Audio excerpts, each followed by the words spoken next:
여러분들은 어제 어제 주일을 지내면서 여러분에게 주시는 그 하나님의 은혜는 어떠한 것인가?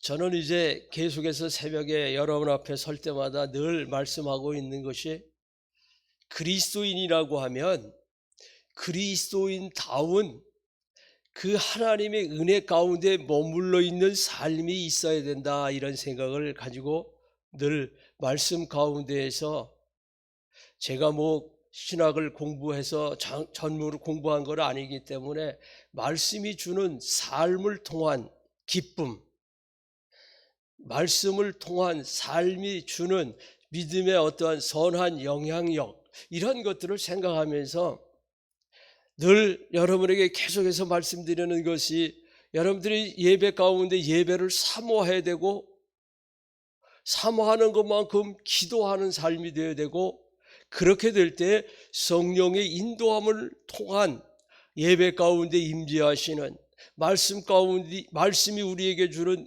은혜와 능력, 이것을 힘입을 수 있고, 그 능력을 힘입은 자 되어질 때에 우리의 삶 속에서 빛이, 삶 속에서 소금이 드러날 수밖에 없는 그러한 성령의 인도하심을 받는 삶이 된다, 이런 그 생각을 가지고 늘 말씀을 드립니다. 요즘 우리 교회는 요한복음에 대한 말씀을 통하여서 예수님의 표적에 대해서 생각하고 있습니다. 여러분 속에는 어떠한 표적이 있습니까? 여러분, 표적이라고 하는 그 표적을 통해서, 여러분, 물이 변화의 포도주가 되었다고 해서 그 표적을 통해서 여러분들이 무엇을 변하는 것, 여러분이 어떻게 변하게 되어야겠다, 내가 어떻게 되겠다, 이것이 아니라, 표적이 주는 이유는 그 가나의 혼인잔치의 표적을 통해서 무엇을 알게 되냐면, 제자들이 비로소 그때부터 제자들이 예수를 믿으니라, 이렇게 말씀하고 있습니다. 그러니까 공생애가 시작이 돼서 목수의 아들인 요셉의 아들 목수로 성장하는 거기에 머물러 있었던 그들이 비로소 하나님의 아들 예수 그리스도인 것을 그 표적을 통해서 믿게 되어지는 결과가 나타났다는 거예요. 이게 우리에게 주어지는 표적은 다른 것이 아니라 예수가 그리스도이신 것을 드러내기 위한 것이 표적의 목적이지, 우리가 내가 어떻게 변화되고 내가 무엇을 하는 그것을 원하는 것이 아니라, 그 일로 말미암아 예수가 하나님의 아들인 것을 드러내고 있는 모습을 우리는 볼 수 있습니다. 어제 왕의 신하의 모습에서는 또 어떤 일이 일어나고 있습니까? 마지막 절에 이렇게 말씀하고, 그 표적을 통해서 왕의 신하와 그 가족이, 온 가족이 믿는 믿음의 역사가 일어나는 것을 보면서, 여러분, 다시 한번 여러분에게 표적을 이야기한다고 할 때, 그러면 여러분들은 어떤 것입니까? 여러분 마음속에 예수가 하나님의 아들이신 것을 믿어지게 하는 그런 어떤 일들, 어떤 말씀들, 어떤 것들이 여러분 속에 있어야 한다고 하는 사실을 다시 이렇게 알 수 있습니다. 그래서 이 표적이 주는 것은, 표적을 통해서 다른 어떤 것이, 병 낫는 것, 그것이 목적이 아니고, 하나님의 아들 예수 그리스도가 하나님의 아들이신 것을 믿게 하는 그 역사가 그 표적 가운데 담겨져 있는 것이라고 하는 사실을 우리는 알 수 있습니다. 그래서 여러분이 오늘도 한 주간 동안 삶을 통해서 이 삶 속에서 내가 예수가 하나님의 아들이신 것을 마음속으로부터 믿어지게 하는 그 일들, 그런 일들이 하나님이 원하시는 믿음의 삶이 될 것입니다. 저는 지난 한 주간 동안에 우리 그 배나무에서 배를 따면서 배가 아주 참 색깔이 좋게 잘 익어가지고 그 맛을 보면서, 금전에는 그 배를 싼 봉지가 조금, 우리 비싼 봉다리를 사와서 그런지 그 봉지가, 그래서 그런지 아주 그 안에 있는 열매가 벌레가 먹은 그런 것이 아니라 잘 익은 걸 보면서 여러분, 여러분의 그 믿음이, 여러분의 그 하나님을 사랑한다고 하는 그 사랑이 하나님의 은혜 안에 이렇게 포기를 잘 쌓여 있을 때 거기에서 안전하게 은혜 가운데 여러분의 그 참 하나님을 향한 믿음이 아름답게 이렇게 열매 되어지는 것을, 그것을 보면서 야, 하나님의 은혜 아래 있다고 하는 것, 그 하나님의 풍성한 은혜 아래 있다고 하는 그것이 보호받는다고 하는 것이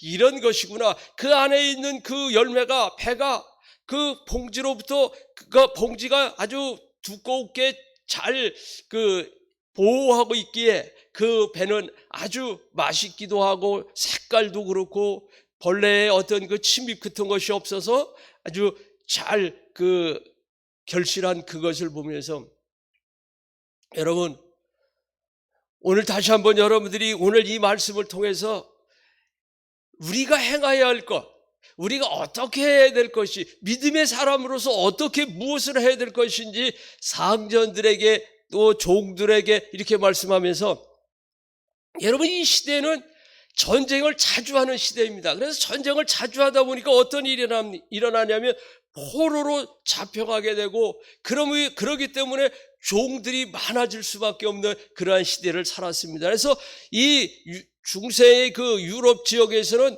4명 중에 3명이 종이고 자유한 사람은 한 사람일 정도로 그만큼 전쟁을 많이 하게 되고, 전쟁을 통해서 그와 같은 종들이 많이 발생이 되고, 그래서 그 종들은 죽고 사는 것이 주인에게 달려있을 만큼 그런 불쌍하게 그런 살아가는 그런 모습을 볼 수 있습니다. 그래서 성경에서도 가끔 보면 이런 일들이 일어나지 않습니까? 전쟁을 해서 치게 되면 남자들은 다 죽이고 여자와 아이들은 다 포로로 끌고 가서 자기의 종을 삼고, 그런 모습을, 그런 것들을 통해서 이 성경을 읽으면서 가장 많이 알 수 있는 것이 고아와 과부들이 많다고 하는 그런 모습들이, 왜 그런 일들이 일어나냐면 중동정에는 아내들을 많이 얻으니까 한 사람이 죽으면 과부가 3이나 4명씩 생길 수밖에 없는 것이고, 그 네 명의 아이, 그 여인들로부터 생산되어진 그 아이들이 얼마나 많은지, 그러니까 고아와 과부들이 많아지는 그러한 때이기 때문에 이 성경에서 그들에게, 지난번에 말씀에서도 고아들에게, 과부들에게, 참과부들에게 어떻게 행할 것을 가르친 것처럼 오늘 그와 같은 모습에서 종들에게 하는 그 말씀을 보면서, 여러분들은 오늘 이 말씀을 통해서 종과 상전, 또한 믿음의 상전과 믿지 아니하는 상전, 또 믿음의 상전들이 종에게 어떻게 행해야 될 것을 보면서, 중요한 것은, 여기서 가르쳐주고 있는 중요한 것은 믿음이라고 하는 그것이 들어가게 될 때는 상전과 종이 아닌 형제의 관계가 이루어지게 되고, 그 형제와의 관계 속에서 그럼에도 불구하고 형제가 되었다고 해서 주인에게 함부로 해서도 안 되고 종에게 막대해서도 안 되는 그러한 그 사회의 어떤 그 특성을 바라보면서, 오늘 믿음의 사람 된 우리는 어떻게 하나님의 은혜 가운데 이와 같은 모습을 지켜야 할 것인가? 여러분, 성경을 보면서 이렇게 말씀합니다. 수고하고 무거운 짐진 자들아 다 내게로 오라. 내가 너희를 쉬게 하리라. 여러분, 이 기도하는 자리가 어떤 자리라고 생각합니까? 여기에서 우리의 모든 무거운 짐을 다 예수님 앞에 내려놓는 것입니다. 그러면 여러분, 이 자리에서 기도하는 그 무거운 짐을 내려놓는 것처럼 그냥 우리에 있는 모든 쓰레기를 다 이렇게 놓고 그냥 가는 것이 아니라, 우리 주님 뭐라고 말씀하셔요? 그래서 내게 배우라고, 내 짐은 쉽고 가볍다고, 짐을 같이 지자고 말씀하고 있습니다. 우리는 여기 와서 기도의 자리에서 우리의 모든 짐만 내려놓고 가는 것이 아니라 주님과 함께 멍에를 매는 그런 일들이 일어나요. 그래서 우리가 기도하고 나서, 기도했는데 하나님 내게 주시는 어떤 그 귀한 사명을, 귀한 은혜를 느끼지 못한다고 하면, 그거는 어떻게 보면 반쪽짜리와 같은 무거운 짐을 내려놓기는 했는데 내 주문 쉽고 가볍다고 같이 멍에를 쥐자고 할 때 그것이 빠져버리는 그런 모습이 될 수밖에 없을 것입니다. 그래서 요즘에 그 믿음의 사람들이 교회가 욕을 먹고 교회가 그 사회로부터 인정받지 못하는 그런 모습들을 보면서 어떤 것이냐면 무거운 것을 내려놓기는 했는데 주님과 함께 그 짐을 쥐고 가고자 하는 마음들, 쥐고 가는 그런 모습들이 빠져 있기 때문에 교회가 이와 같은 어려움 가운데 처하여 있는 것을 볼 수가 있습니다. 사도 바울은 이렇게 이야기합니다. 유라굴로라고 하는 광풍을 만났습니다.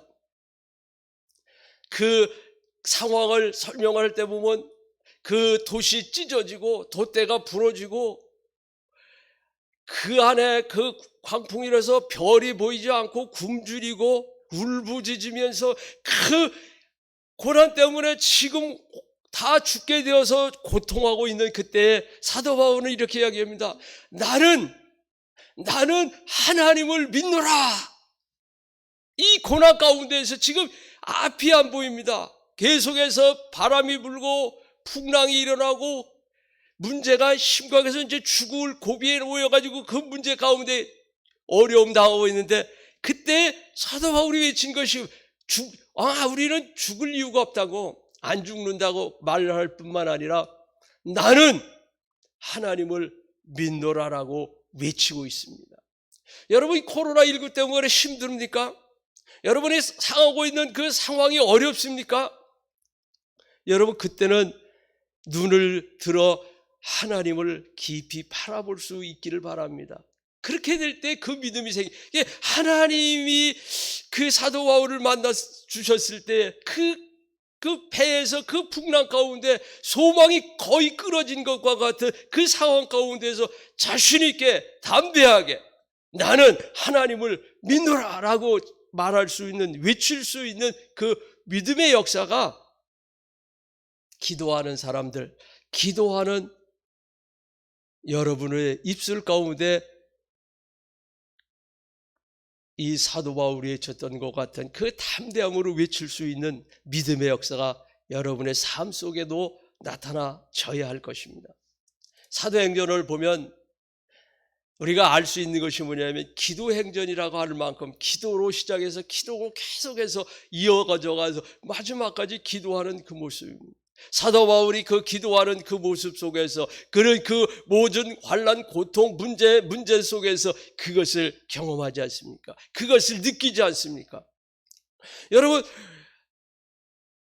오늘 저는 이 새벽을 준비하면서 하나님께서 제게 그 주신 은혜가 있는데 여러분 그 은혜를 한 번씩 나누면서 여러분들도 그런 문제를 만난 사람들에게 똑같은 말로 위로해 줄 수 있게 되기를 바랍니다. 시편 128편에 이렇게 말씀하고 있습니다. 내 집에 있는 아내는 결실한 포도나무라고 얘기해요. 결실한 포도나무. 여러분 포도주는 기쁨을 주는 것입니다. 가정의 기쁨이 돼요. 그 다음에 내 자녀는 어린 감람나무와 같다. 이 말씀을 하면서 이 감람나무가 감람유가 기름이 만들어지는 그 과정을 설명하면서 함께 의뢰를 나누고 싶습니다. 여러분 이스라엘에는 이 감람유가 많습니다. 그래서 이름하여 감람산이라고 일컬어지기도 하고 그 감람산에 있는 것이 겟세마네 동산이고 이 겟세마네라고 하는 것은 기름을 짜는 그러한 모습이 기름 짜는 그러한 곳 이런 이름으로 불려지는 그곳입니다. 그래서 이제 그 감람산 꼭대기에 예수님 승천하신 그 교회에서부터 내려오기 시작해서 쭉 내려오다 보면 거의 다 산자락에 내려와서 그 겟세마네 동산이 거기에 예수님이 그 십자가에 달리시기 전에 기도하셨던 그 겟세마네 그 자리 동산 거기에서 그 감람나무가 정말 지금도 가면 그때 2000년이 넘을 만큼 큰 어른들이 사람이 이렇게 안아야 할 만큼 큰 그런 감람나무가 거기에 있고, 거기서 보면 뭐 베드로가 예수님이 돌 던질 만큼 떨어져 있다는데 거기에만큼 또 그 똑같은 그 감람나무가 있어. 이것이 그런 어떤 그 연관 지어지는 모습, 예수님이 기도하실 때에 그것들 보았고 들었던 그 감람나무라고 설명하고 있는 그 감람산을 보면서, 여러분, 이 감람나무가 기름을 짜면 제일 먼저 짜는 그 기름은 성전에 불을 밝히는 쪽으로 기름으로 쓰였다고 합니다. 여러분, 그 기름을 짜는 것을 보면서, 기름의 쓰임새를 보면서 예수님께서 겟세마네 동산에서 땀방울이 핏방울처럼 변화되어지는 그 모습을 통해서 하나님과의 관계를, 어찌하여 나를 버리시라니까, 나 할 수만 있거든 내 잔을 옮기지 말아달라고, 옮겨달라고 할 수만 있거든 그러나 내 뜻대로 마옵시고 아버지의 뜻대로 해달라고 하는 그 구하는 그런 모습을 통해서, 처음 그 기름이 짜였을 때 그곳으로 하나님께 필요한 성전의 기름으로 쓰여지고, 그 다음에 두 번째 짜는 것은 약으로 쓰여졌다고 합니다. 근데 그 두 번째 짤 때는 처음에 짤 때하고 틀리지 않습니까? 우리가 뭐 기름을 짜서 뭐든지 이렇게 보면, 그때는 어떻게 한 번 짜고 나서 두 번째 짤 때는 아주 모진 그 무거운 것을 두르거나 또 뭐 치댄다고 하잖아요. 그렇게 해가지고 두 번째 기름을 짜는 것처럼, 그러면서 두 번째 그 기름이 주는 그 이유는, 이 의미는 약으로 쓰는데, 그 약이 뭐냐면, 우리 시사에서 보면 우리 예수님을 이렇게 표현했어요. 그가 채찍에 맞음으로 우리가 나음을 입었다고 그러지 않습니까? 그가 채찍에 맞음으로 우리가 나음을 입었다고. 그 말씀과 그 두 번째 기름을 짜는 그 모습을 통해서 그 약으로 쓰여진다고 하는, 지금 그들이 이스라엘에 가서 그 기름 짜는 집에 가면 설명해주고 있는 것이, 처음에 짜는 기름은 성전에서 하나님을 위해서 성전 불 밝히는데 그런 어떤 그런 귀한 기름으로, 그 두 번째 짜는 그 기름은 그 약으로 쓰여지는 그런 모습을 보면서, 오늘 이 겟세마네에서 예수님이 십자가 앞에서 기도하는 그 모습 속에서, 처음에 그 모습 속에서는 하나님과의 관계 속에서, 아버지 이 잔을 옮겨 할 수만 있거든 그러나 내 뜻대로 마옵시고, 하나님을 향한 어떤 부르짖음이고, 그 다음에 두 번째로 그 채찍에 맞고 그 모진 그 수욕을 다 당하면서 우리가 나음을 입었다고 하는 약으로 쓰여지는 그 모습을 보면서, 오늘 우리가 그냥 아픈 사람들, 문제를 만난 사람들에게 가서 그냥 그가 채찍에 맞음으로 우리가 나음을 입었다라고 하는 이사야의 말씀으로 위로할 때, 그런 것보다는 여러분, 그러한 내용을 우리는 한번 묵상하면서 그들에게 정말 너가 나올 수 있는 이유는, 내가 예수 그리스도의 그 능력으로, 그 예수님이 십자가에서 그 매를 맞음으로, 그 고통을 당함으로, 그것으로 말미암아 그 치료하는 그 역사 능력이 있다고 하는 그런 것들을 설명해 줄 수 있으면, 훨씬 더 그저 막연하게 예수님이 이와 같이 내가 예수님이 채찍에 맞아서 너 나을 거라기는 보다는 더 은혜가 되게 설명할 수가 있게 될 것입니다. 그 다음에 세 번째로는 어떠냐면, 마지막에 그 두 번째 짜서 약으로 쓰고, 그 세 번째로는 청소하는 세제로 쓴다고 합니다. 세제로. 여러분, 예수님께서 그래서 채찍에 맞으시면서 약으로 쓰여지는 그 고통을 당하신 이후에 예수님이 십자가에서 돌아가심으로 우리의 모든 죄를 깨끗이 씻어주시는 그 보혈의 능력이 씻음에 있는 것처럼, 그 세 번째 그 짠 그 기름으로, 마지막 짠 그것으로는 청소하는 세제로 쓰여졌다고 하는 그 내용을 들으면서, 여러분, 우리 이 감람 열매를 짜는 것, 이것을 보면서 시편 128편에 있는 그 내 상에 앉아있는 그 어린 그 자녀들은 감람나무라고 하는 그 모습, 그 말씀을 또 이사야에 있는 그 감람나무와 감람 열매와 감람 기름과 열매 맺혀져 있는 그 모습을 통해서 우리는 그저 예수님이 겟세마네 동산에서 십자가 지시기 위해 전에 베드로의 가룟 유다의 버림, 또 베드로의 그 무관심, 이런 것들을 통해서 예수님이 십자가를 지시는 거기까지만 생각할 것이 아니라 그 겟세마네 동산에서의 그 기도와 그 겟세마네 동산에서 행하신 그 일들, 또 십자가 지시는 그 일들을 통해서 오늘 우리가 어떠한 모습으로 하나님 앞에 살아야 할 것인가, 깊은 은혜 가운데로 나아갈 수 있게 되기를 바랍니다. 여러분, 오늘 하루에 여러분들이 이번 한 주간 동안 여러분들의 삶 속에서 무엇을 경험하고 싶습니까? 어제 주일에 주신 말씀처럼 왕의 신하와 왕의 그 신하의 아들들, 이것이 구원되고 살아나는 것, 이것도 중요하지만 그것을 통해서 하나님이, 예수님이 원하시는 것이 뭐냐면 내가 이 목수의 아들이 아닌 하나님의 아들이라고 하는 것을 믿으라고 믿음의 역사를 주시는 것입니다. 오늘 하루도 하나님께서 여러분을 말씀을 통해서, 오늘도 그 디모데에 있는 6장에 있는 말씀을 통해서 또 다른 여러분들이 집에서 하나님의 말씀을 읽든지 묵상을 하든지, 여러분의 삶 속에서 찬양을 하든지, 또 여러분의 그 삶의 터전에서 기도하든지, 오늘 이 새벽에 기도하든지, 여기에서 이와 같은 믿음의 거룩한 표적이 여러분 속에 있어지길 바랍니다. 이것이 없으면 안 되는 거예요. 이것이 없으면.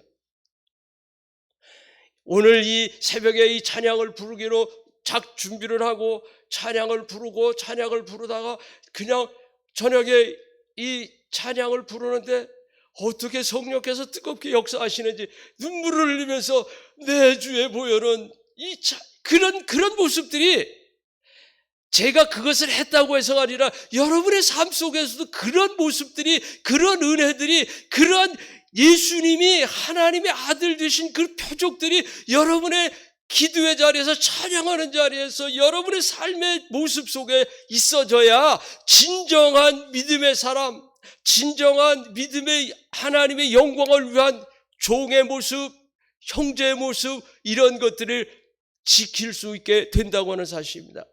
우리는 온통 이 예수님의 표적을 통해서 그 사람이 병났대, 포도주가 변화됐대. 예수님이 그러잖아요. 여자요. 이게 무슨 의미입니까? 내가 사람의 아들이 아니라 이제 하나님의 아들로 표현되어지는, 하나님의 아들이심을 드러내는 표현으로서 여자여, 이렇게 예수님이 당당하게 표현하고 있는 말씀을 보면서 오늘도 여러분의 삶 속에서 이 예수님이 하나님의 아들 되신 그 표적이 여러분의 삶 속에서 고백되어지길 바라고, 그래서 여러분들이 비로소 그때의 제자들이 예수를 믿으니라. 결론은 그겁니다. 이 물로 포도주를 만든 그 사건의 결론은 그때에 비로소 제자들이 예수를 믿으니라.